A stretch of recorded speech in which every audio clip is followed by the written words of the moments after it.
In this episode, I will be interviewing an incredibly talented veteran in software development and consultancy. This person has started off his career with a bachelor's degree in avionics engineering and served for more than a decade in Pakistan Air Force, after which he comes to UK for further studies, majoring in information technology and conducted a doctoral level research in performance monitoring of computer networks funded by British Telecom from Loughborough University. Since then, he has worked with multiple organizations in Pakistan, UAE, and UK, engineering innovative solutions to technical problems, designing and implementing system and software, as well as leading diversified teams across the globe. One of the key highlights of his career is building and leading large distributed agile teams, successfully delivering cloud-based enterprise technology with a professional journey of 30 years and still counting. He's a proud Pakistani and tech geek. So let's welcome Omar Bashir. Hi, Omar. How you doing? Hi, Omar. Thank you very much for the kind words and a nice introduction. So, am I all right with the introduction? Is it completely okay, or I have gone something missing or something wrong in that? I think that's a very concise yet comprehensive introduction of my career. Yeah, that's great. So, first of all, before moving to anything, tell me how you are coping with this. Is it hectic? Is it boring? How is it? So you're talking about the coronavirus lockdown. Yes, this whole pandemic. Everything. So yeah, this is an interesting one. So in the sense that I normally like interacting with people and being present with my teams. So wherever I can be. So from that perspective, it was challenging in the beginning, but it is something that we have to deal with. So it's rolling up the sleeves and getting on with it. Yeah, right. Okay. So yes, I was just stalking you on LinkedIn, Omar, by the way. Okay. I hope you don't mind that. No, that's all. Okay. So I just been through it and I just find it out that you have started your journey with avionics engineering and then you shifted yourself into IT. You have even served in Pakistan Air Force for 12 years, and that's so much. So how this decision come up that first of all you go into the avionics thing, and then how this whole experience of 12 years of working in Pakistan Air Force have been, and when did you decide to switch and why, and how you have come up with this number one thing?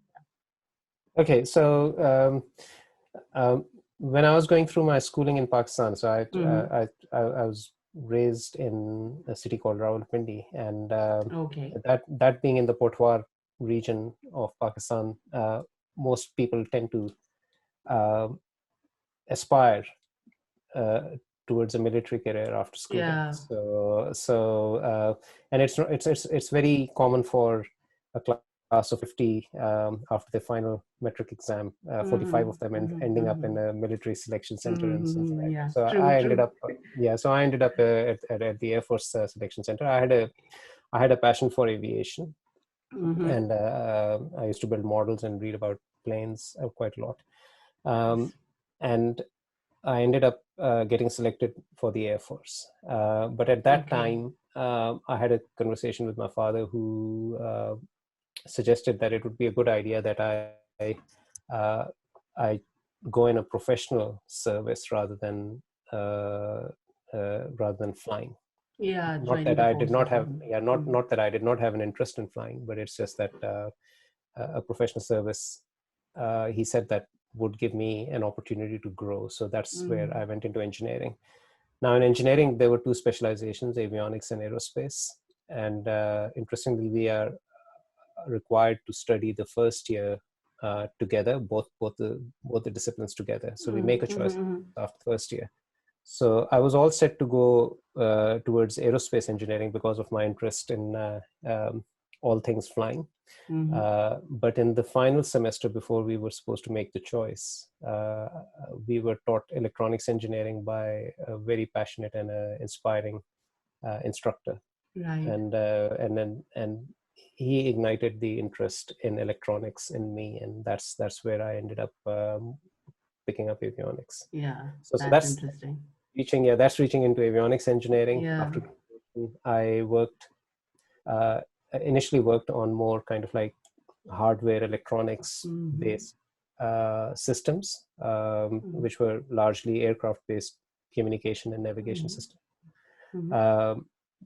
But then later on in my career, I started moving more towards software engineering, so coding and programming and building technology which is more software based. So so from there I got into initially into embedded systems programming, from there to larger applications, and then eventually into enterprise systems.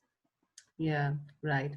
So, how come your parents have allowed you to go into this new dimension of your career? You have the most safest, incredible, and a dream of a job, and you just leave that. Being a Pakistani, you just leave that and move into something new.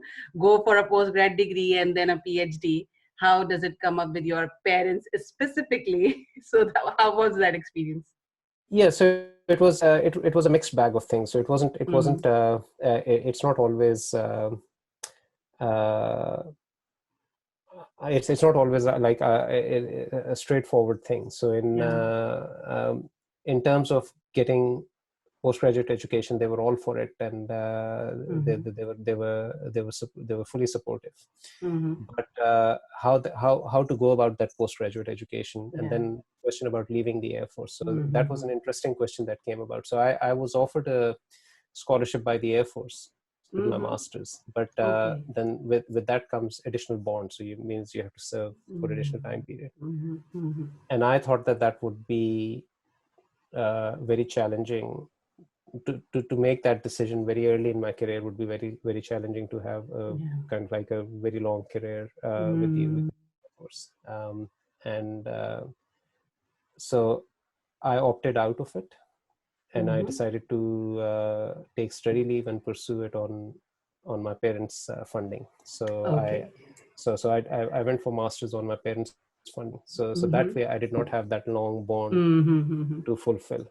And that gave me the flexibility to make a choice whether I wanted to stay with the Air Force or I wanted to pursue career outside the Air Force. Now, when that time came, yes, there were mixed feelings from my parents, in the sense that it's a prestigious career within Pakistan, but then also the growth opportunities. Growth, when I talk about growth, I mean intellectual and technical and professional growth.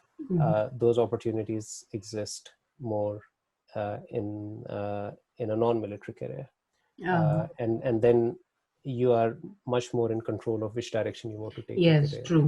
True, right.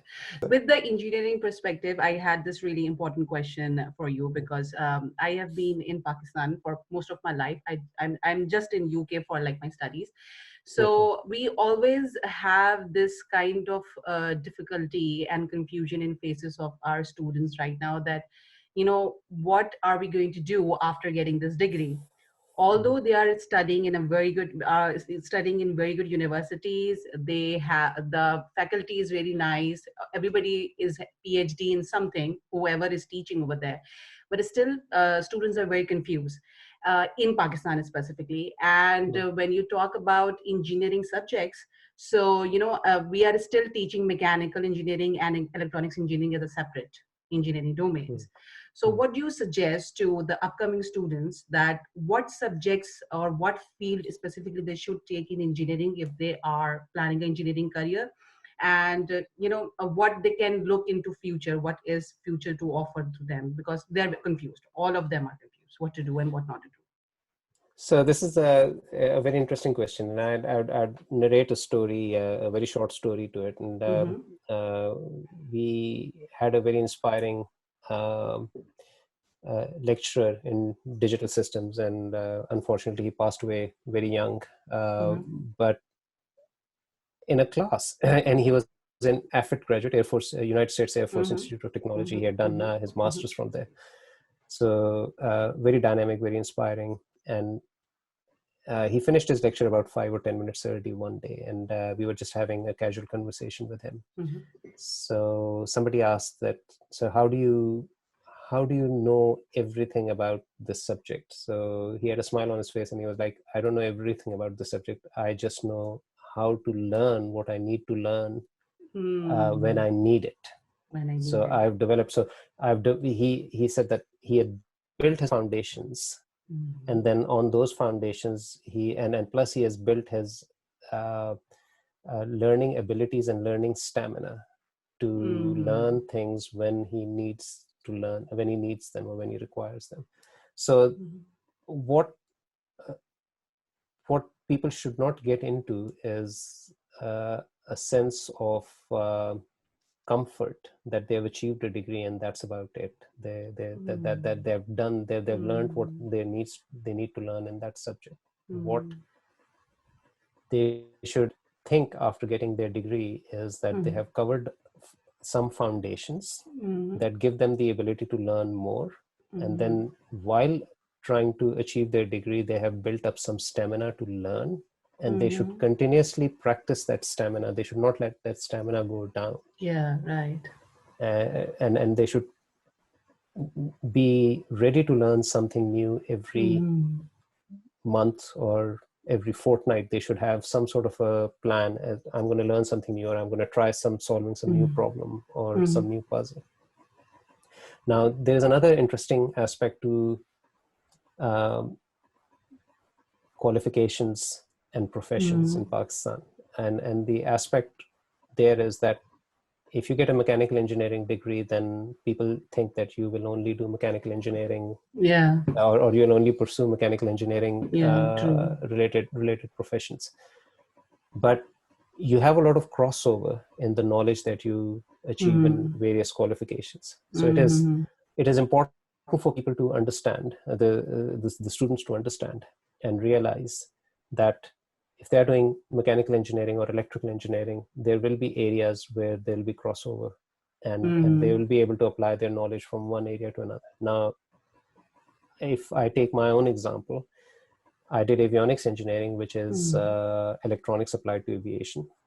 And I'm now working in the software domain, but the ability to understand hardware technology helps me write software that sits well on the hardware, on the hardware, on the hardware that's operating. I'm able to use a lot of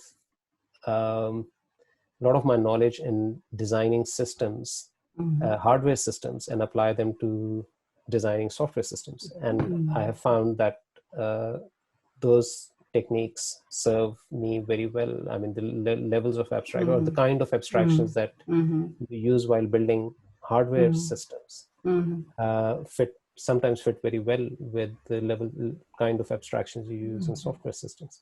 So people should think about and look at what is transferable, what transferable skills and knowledge that they are acquiring in their degree, and where all can they apply, because you may never know what piques your interest when you go out in the big world. And true.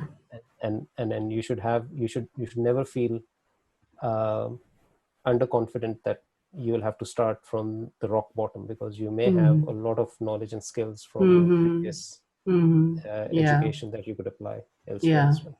True. That's really nice of you, no doubt. So I think the students who are confused have a very, very good answer for this. So you have done a master's here and PhD, from both of them are from Loughborough University, right? And then you just move into your career. So how was the experience of your PhD? What have you done in your PhD? And is it the funding, the funding part, which is from British Telecom, that has been specifically mentioned? Is it something that you have approached? I mean, you have got your funding, or Loughborough University help you into it? And how you shape your career from after that, your postgrad and PhD degree? So what opportunities you have started getting it, and now you're a consultant, so how everything got into place? Okay, so as I mentioned before, that my master's was funded by my parents.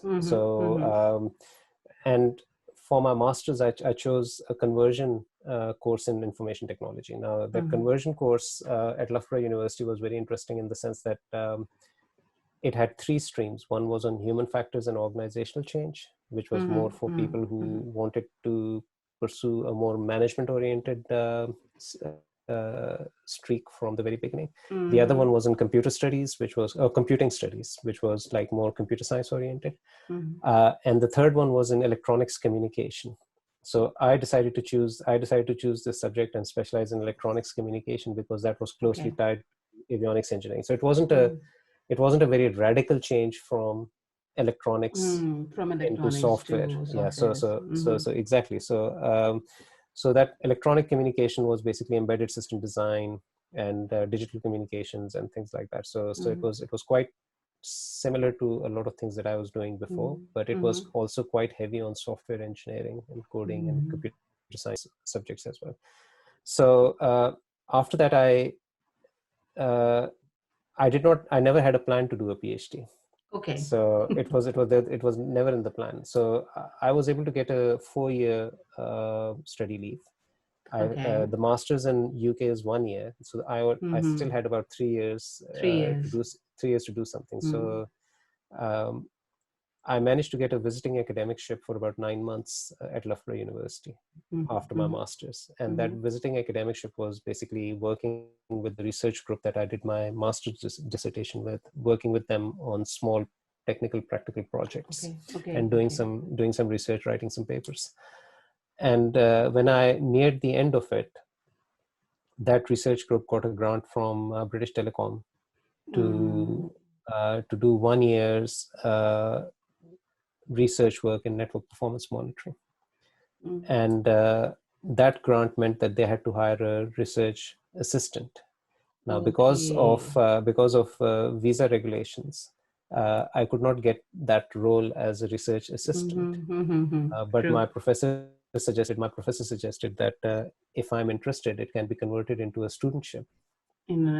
Yeah, right. So I could do the same research for British Telecom, not as a research associate, but as a research student. As a research student, yeah. And he could use that bursary and convert it into a studentship.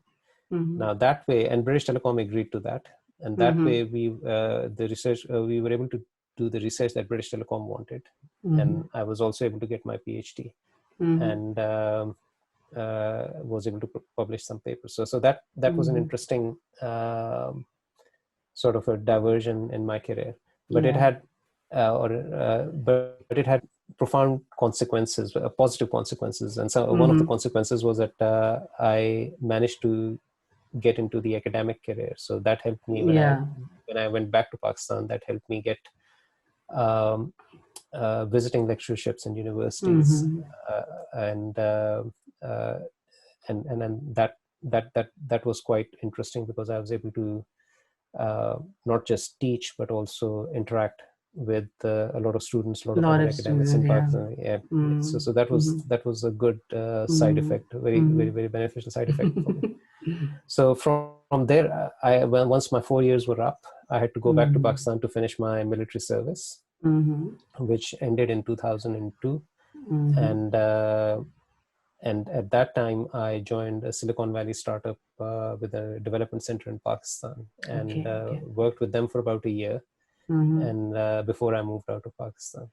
So I spent a year in Ras Al Khaimah. They were setting up a new university there, and they needed help in setting up their computer engineering department and the labs and the curriculum. So I worked with them for a year before I came back to the UK. And how does UK career looks like? How do you land it on jobs? How does it?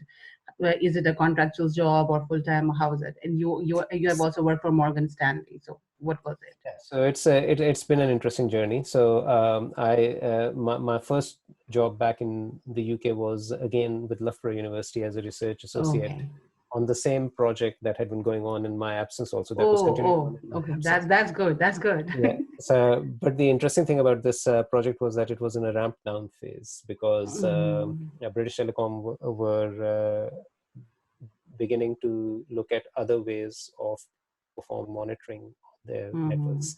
So they wanted to ramp it down and then end it. So everybody gets an opportunity to work on a new project, but but very few people get a opportunity to work on a project which is kind of like scaling back or rolling down or rolling. True. So it was a good opportunity for a year. And after that year, I moved into purely software development, which was initially starting with the logistics domain. So working for a company that built automated warehousing and logistics solutions. And it was quite an intense experience. I worked on a number of different technologies in a very interesting domain.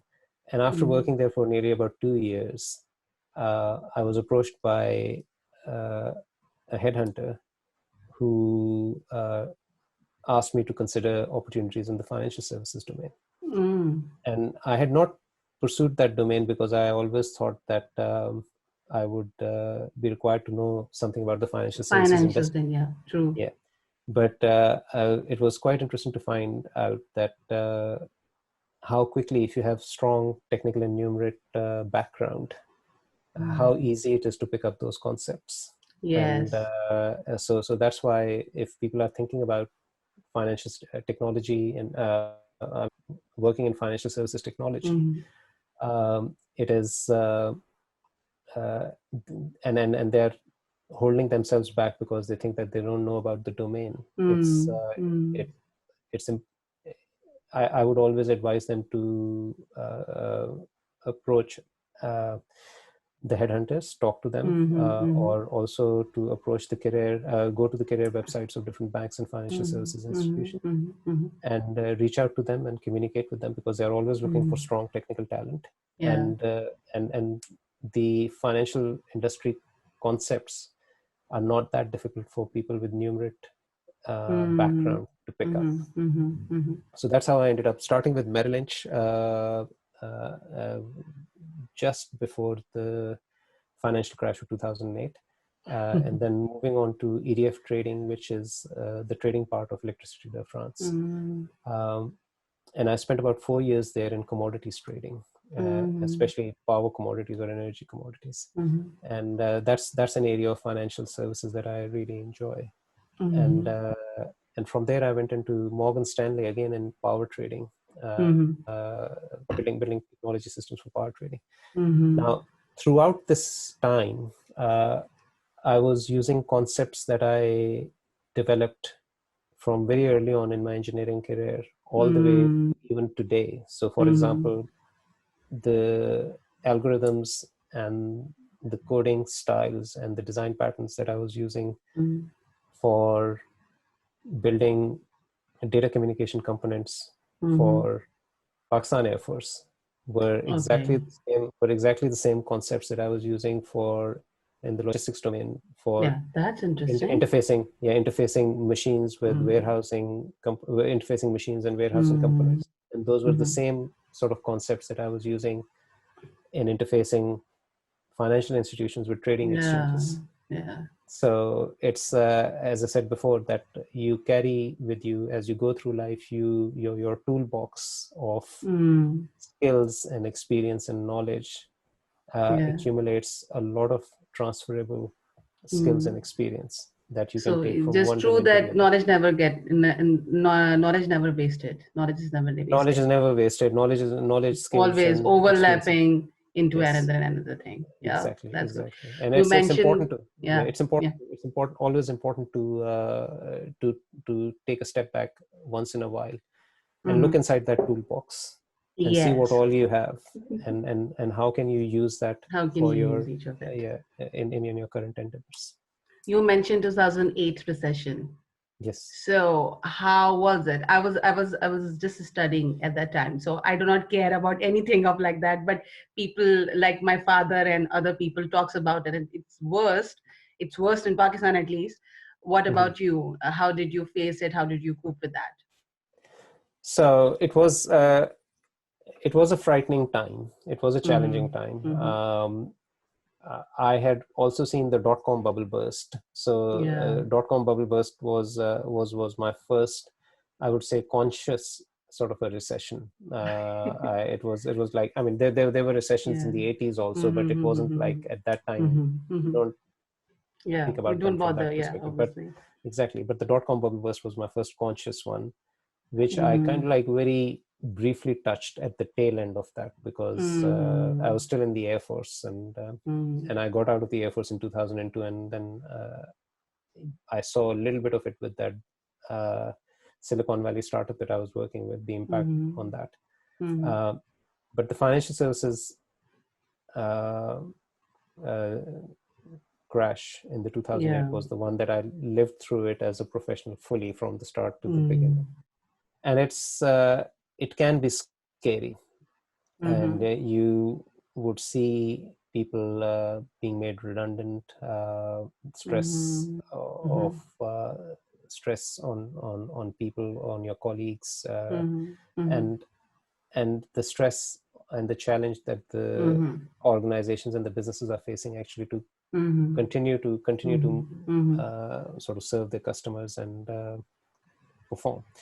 So one of the things that I noticed was that a lot of people who had I found those people most challenged by it who had become stagnant, who had not developed themselves from a career, skills, knowledge perspective, and they had become stagnant. And all of a sudden, after being in a certain company for about a decade or so, they were looking at employment challenges. Yes, true. And at that point, they were finding it a lot more difficult to actually get themselves noticed in the industry just because they had remained stagnant. Yes. So it is important for people to not to remain stagnant, because these things, these challenges, these recessions will they would recur because of one reason or the other every few years. So one of the things that I found at that point in time was that not to remain stagnant. Now the big problem with not being stagnant is that especially in technology, you are actually sitting looking at a fire hose of information and new technologies and new developments coming in. So what to learn and how much how much to learn. Yeah, true. Yeah. So what I normally tend to do is that I try to introduce myself to every new technology, not in a huge amount of depth, because I necessarily don't have the capacity to learn everything in a huge amount of depth. But I at least learn their fundamentals and understand how they can be used. And then I have a just-in-time learning model. So when I need to use that, then I can pick it up again and then learn it in a little bit more depth to be able to use it at the time when I have to. But it is important to at least be aware of what's out there so that you can talk about it.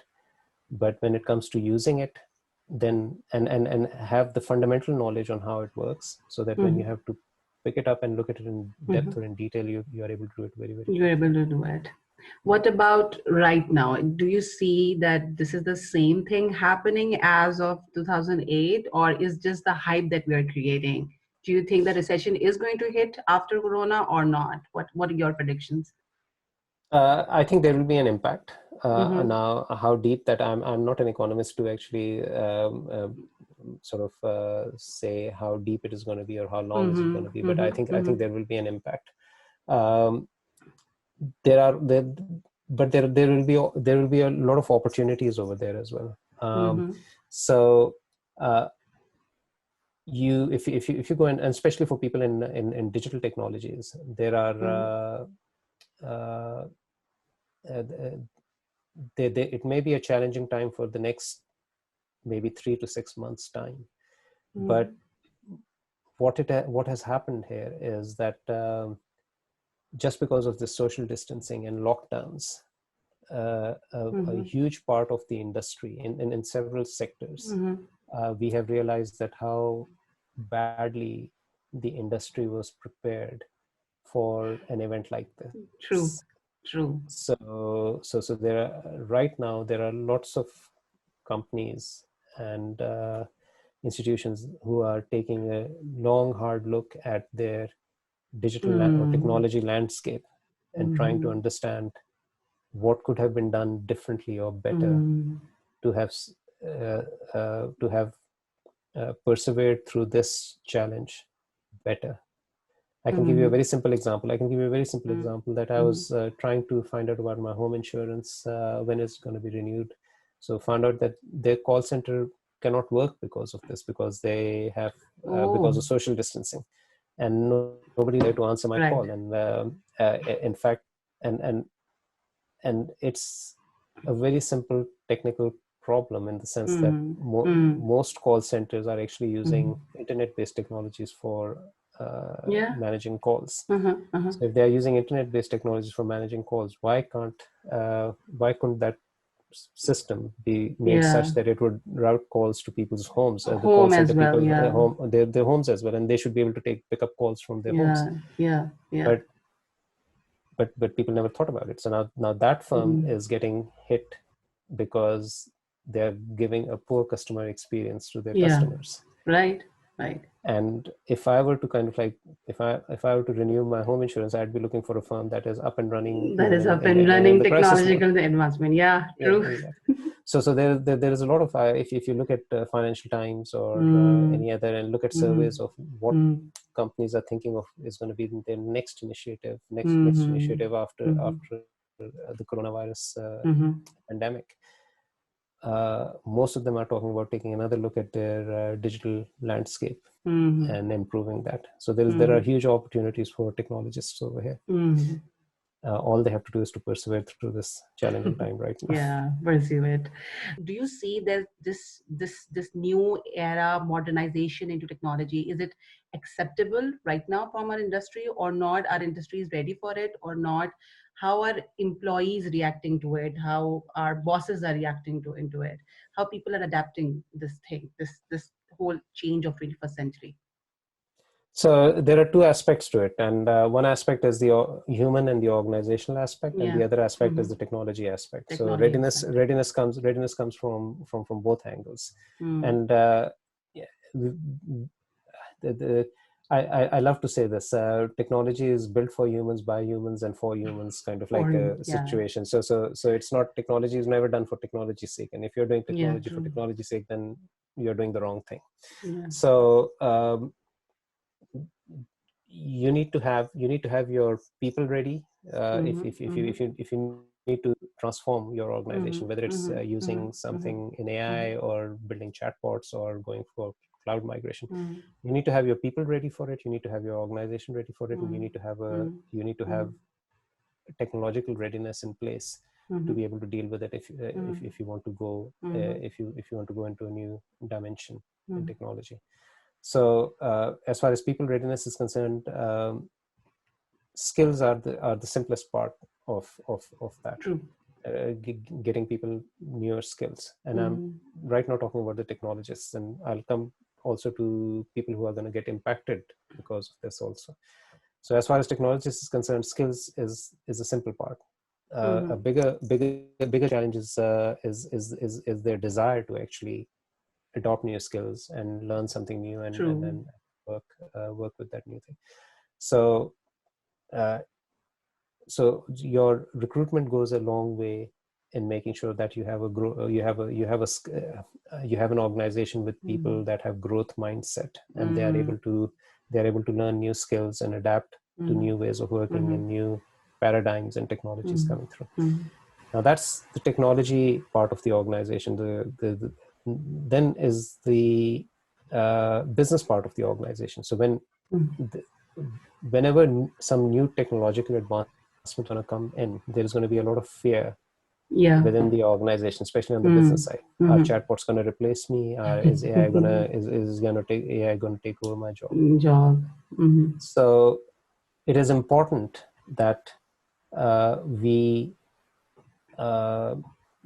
bring these technologies in a way that we empower people, so that so there is something that these change the change actually elevates people. It empowers them. It makes them do their job better. It makes them more professionally and personally more sort of skilled and better equipped for their careers ahead. And if you bring technology with that aim, and if you communicate it to your organization with that perspective, then your organization will be, from a human perspective, would be more acceptable to that change. Yes. And they will not resist that change. Now that's the human side taken care of, and then is the organizational side. On the organizational side, you'll have to see how you need to transform your organization for this new technology, because your business processes will have to change. Yes. Your technology processes will have to change. Your customer services will have to change. So just bringing a new technology on the side and continuing with the old processes is going to render this new technology ineffective. Yeah, right. And it'll be a huge amount of time and money wasted in bringing that new technology. Right. So the biggest challenge organizations face in that kind of a transformation is the management, especially the middle management, which is commonly referred to as the frozen middle, because they start feeling that this change we are going to be removed, or we are going to be kicked out. Exactly. Something like that. We'll be redundant and all that. So again, at that point in time, it's again the people problem. So the fear. We have to counter the FUD factor. FUD is fear, uncertainty, and doubt. So we have to tackle the fear, uncertainty, and doubt of the management, and get them to engage with that organizational transformation, so that your business processes and your technology operations are streamlined with the technology that you're bringing in and is used most effectively. And then comes the technological part of it. And in the technological part, how have you been building your systems previously, and how rigid they are or how flexible they are is going to determine how easily the new technology that you're going to bring in is going to be incorporated. So another very interesting quote that I have is, what if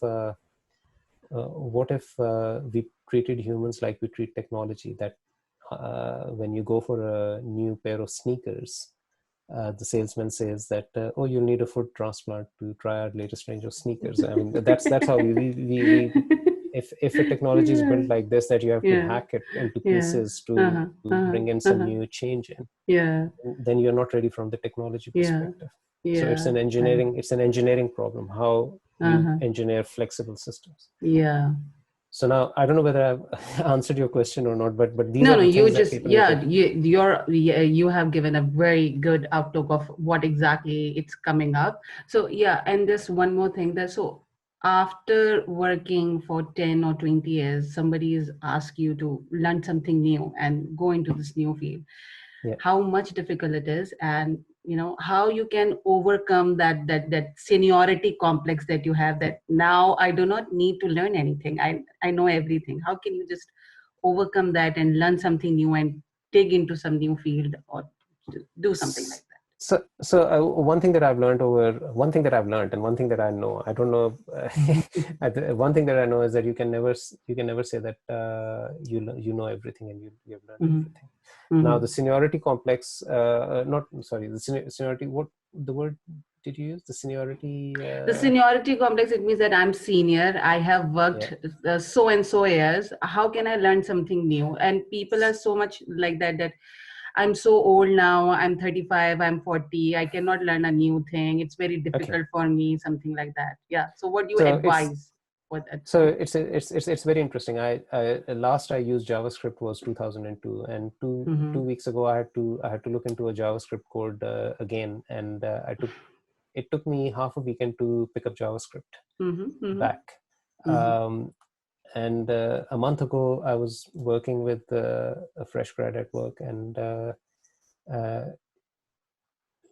where we needed to look at Kotlin based code. And I had never done Kotlin before. And her and I sat down and we learned Kotlin in 2 days.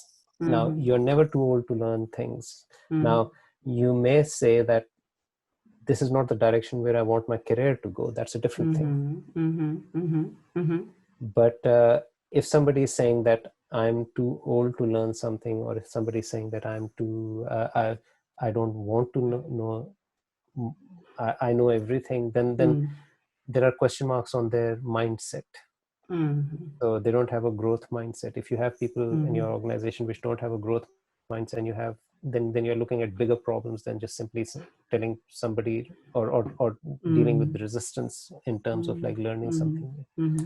So first of all, it then comes down to your recruitment strategies. Are you recruiting people with growth mindset? How are you evaluating people? Are you only evaluating that they know Java or Python, or are you evaluating whether they can grow themselves professionally? So I would, more than seniority, I would look at maturity. Is this person mature to understand organizational decisions? Is this person mature to have a rational conversation about the change that that an organization is asking them to adopt? So I would, any day of the week, I would go for a less skilled person with a growth mindset and a mature attitude than a very skilled person with a fixed mindset, a very skilled, very senior person with a fixed mindset. So that's my take on the situation. Yeah, that's great. So given everything, what do you think, what is getting old in the industry of today, and what is getting new, and what is very charming? How does new people should get into the technological field? So technology is quite quickly becoming sort of the bedrock of nearly everything in our lives. In this COVID situation, I've seen doctors coding systems or programs to analyze their data, to match volunteers with the NHS staff. It's junior doctors sitting down and spinning up a Java IDE or a Python IDE and then writing code to actually process data. So modern professionals, all modern professionals will need to understand, learn, interact with technology to be proficient. So and for most of us, it's going to be our job. So while we will still have specialized programmers who will be building large systems and large frameworks, but you will have people who will be writing the code that actually helps them solve problems on those larger systems and frameworks. So it's almost going to be a necessity in maybe 10 years time, or even sooner than that, for people who want to do their job well to be able to have a certain amount of understanding of coding and technology. Now the interesting thing over here is that I keep telling people that it's not computation is a human instinct. So if you look at how old computation is, so algorithms and algebra, which are the bedrock of computer science, were devised in the 10th century by Al-Khwarizmi. So if we didn't have algebra and if we didn't have algorithms, we couldn't code. And if we couldn't code, if we couldn't code, then we wouldn't have had computers and digital systems and so on and so forth. So it's a human instinct. It's nothing new. It's been there. It's been there all along. It's just that we have started considering it as something very fancy and very new. And so I normally try to sort of make people understand that it is something that will help them be more proficient in their lives. Okay, so which are the fields you would suggest that they would be very charming in upcoming years, and students should get enrolled into those fields and should, you know, get masters or whatever degree in those particular field? Because I just heard one of my bosses say that, you know, we do not need website developers in upcoming years because all the websites are going to be drag and drop down kind of system. So we would not be needing a website developer. So what is your take on it? So you may not be needing a website developer, but you would still need a developer who would code that framework on which you would be able to drag and drop and put things around. Yes, your lecturer was right in a way that saying that you would have website development would be commoditized to a level where that would no longer remain a specialized skill. But then that specialization will move somewhere else. That specialization will move, that specialization will move into building the tools that you would need to build those websites. So it's every time something gets commoditized, then that specialization needs to move somewhere else. And then that's how evolution in systems and technologies and in life in general works. So if you're asking me what subjects that people should be looking at, I would strongly suggest people to at the bachelor level, they should be looking at whichever field that they want, that interests them. If whether it's mechanical engineering or electrical engineering or computer science, they should focus on or they should try and look for a course that builds on the foundations and gives them a solid foundation with some way of how to learn on top of that solid foundation as new things emerge. So right. it is very important to have that. The at the master's level, so I normally recommend people to have about 5 years of a gap, 4 to 5 years of a gap between their bachelor's and their master's, because that way what happens is that once they take their bachelor's degree and they work for about 3 to 5 years, that's the time when they understand or find out new things that interest them, and that 5-year time is a time when they can do some sort of a career or a career course correction sort of a thing, where they'd say that, okay, maybe I want to go in this direction or that direction. For that, the interesting areas that are coming in is cloud technology is in need of some really strong professionals. It's while everybody's moving onto cloud systems, they are kind of like finding that most such ventures are suboptimal, and there's a lot of pain in cloud migration and cloud transformation and digital transformation as such. So that's digital transformation in itself as a subject is going to be hugely profoundly important, because not just from a technology perspective but also from the human and the organizational perspective. Right.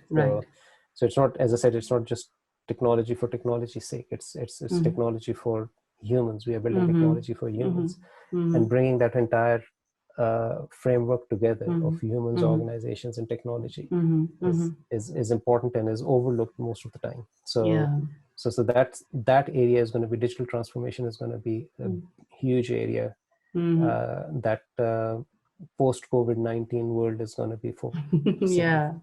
And I think that's an area which students may find very rewarding.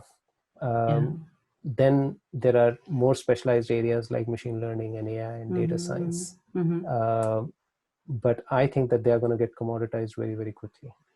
Okay. So they are interesting areas, but I think there will be a huge amount of commoditization. That commoditization in those areas is already happening.